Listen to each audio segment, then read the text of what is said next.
Pertama-tama marilah kita panjatkan rasa puja, puji serta syukur kita kehadirat Allah Subhanahu wa taala yang telah memberikan kita beribu-ribu kenikmatan, yang terutamanya yakni adalah nikmat iman, nikmat Islam dan nikmat sehat walafiat. Karena tanpa adanya nikmat iman, tanpa adanya nikmat Islam, dan tanpa adanya nikmat sehat, kita tidak bisa melaksanakan ibadah-ibadah yang Allah perintahkan, dan tidak bisa melaksanakan agama yang mana ini adalah agama sebaik-baiknya agama. Dan salawat serta salam marilah kita panjatkan kepada Nabi besar kita, yakni Nabi Muhammad Sallallahu Alaihi Wasallam, yang telah membawa kita dari zamannya kegelapan hingga zamannya terang benderang ini, yang dimana tanpa adanya beliau kita tidak bisa melaksanakan ibadah dengan sempurna. Tanpa adanya beliau kita tidak bisa merasakan kenikmatan dalam ibadah. Qala Allah Ta'ala fil Qur'anil Karim, A'udzu billahi minasyaitonir rajim. Bismillahirrahmanirrahim.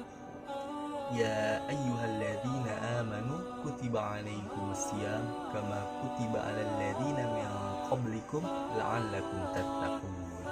Yang artinya, wahai orang-orang yang beriman, diwajibkan atas kamu berpuasa sebagaimana diwajibkan orang-orang sebelum kamu agar kamu bertakwa.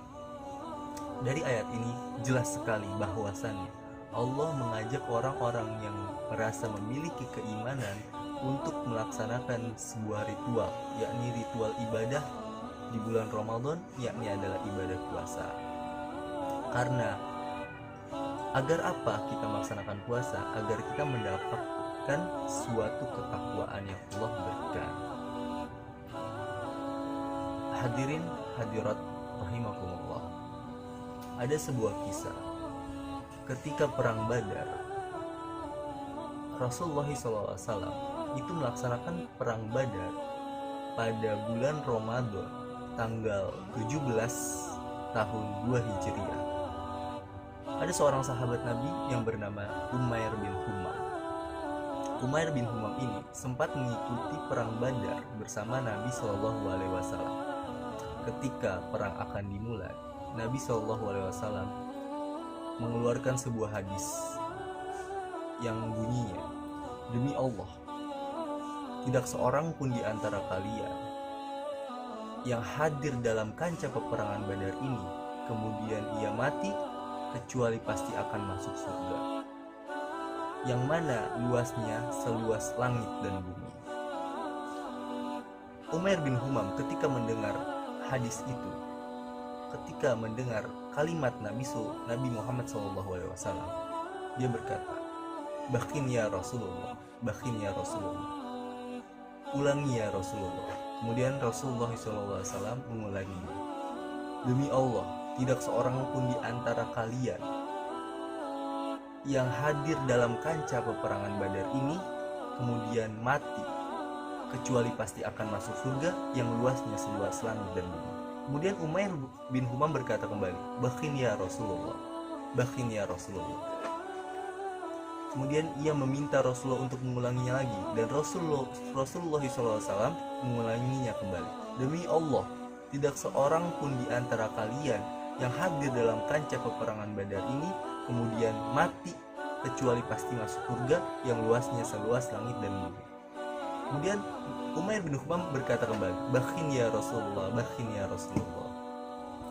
Rasulullah SAW berkata kepada Umair, wahai Umair, kenapa kamu berkata bakin, bakin? Bakin itu yang artinya kayak indah sekali ya Rasulullah, indah sekali ya Rasulullah.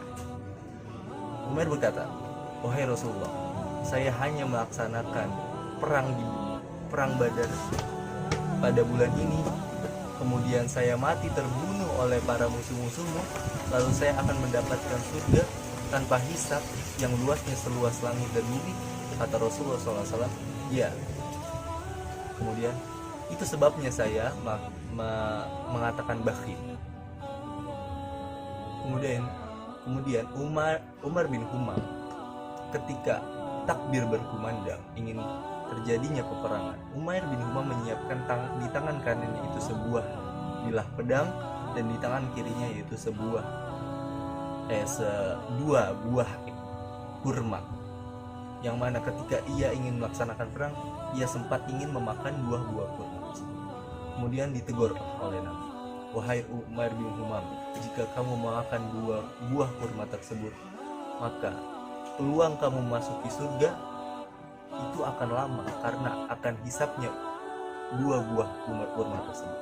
Kemudian Umar bin Humam memuntahkan kembali dua buah kurma tersebut, sehingga ia maju dan masuk dalam kancah peperangan, lalu ia mati dalam keadaan syahid. Dari kisah tersebut itu menggambarkan betapa heroiknya, betapa hebatnya para sahabat-sahabat Nabi Muhammad SAW. Ini baru salah satu sahabat Nabi, dan masih banyak sahabat-sahabat yang memiliki kisah heroik yang lebih bagus, yang lebih menarik. Nah, tapi kita ambil pelajaran dari kisah Umair bin Humam, bahwasannya ia memiliki rasa kerinduan terhadap surga, sehingga dia tidak melihat atau tidak beriming-iming akan dunia, karena hanya satu dalam pikirannya, yaitu surganya Allah Subhanahu wa Ta'ala. Kenapa ia bisa merasakan kerinduannya terhadap surga? Karena ia memiliki tingkat ketakwaannya tinggi, sehingga ia mendapatkan rasa kerinduan terhadap surganya Allah Subhanahu wa Ta'ala. Pertanyaannya, apakah kita bisa menjadi salah satu orang yang memiliki rasa kerinduan terhadap surga? Ya, bisa. Gimana caranya? Dengan cara meningkatkan ketakwaan kita terhadap Allah Subhanahu wa Ta'ala. Gimana cara meningkatkan ketakwaan Allah kepada Allah Subhanahu wa Ta'ala? Dengan cara melakukan ritual-ritual ibadah. Salah satunya adalah asyam, kemudian sholat. Apa dalilnya? Waqimus sholat turufiyan nahari wa zulafan minal laili innal hasanati yudhibna sayyi'at. Terdapat dalam surat Hud ayat 114, yang artinya itu menggambarkan betapa perbuatan hasanah itu yudhibna sayyi'at, ya kan? Yudhibna sayyi'at di situ menggambarkan bahwasannya perbuatan-perbuatan hasanah itu bisa menghilangkan segala kesalahan. Maka dari itu, marilah kita senantiasa terus melaksanakan perbuatan hasanah. Karena hebatnya perbuatan hasanah bukan hanya menghilangkan segala kesalahan, tapi Allah akan memberikan poin setiap perbuatan hasanah. Berapa? Yaitu 10. Apa dalilnya? Quran surat Al-An'am ayat 160. A'udzubillahi minasyaitonir rajim. Bismillahirrahmanirrahim. Man jaa'a bil hasanati falahu asru amsalihha. Yang artinya barang siapa, mangja'a, barang siapa, ja'a di sini terdapat dalam fi'il madi. Itu adalah fi'il madi. Barang siapa yang telah membawa di antara kalian bil hasanati, perbuatan hasanah, falahu asru amsalihha, maka baginya 10 kali lipat perbuatan hasanah.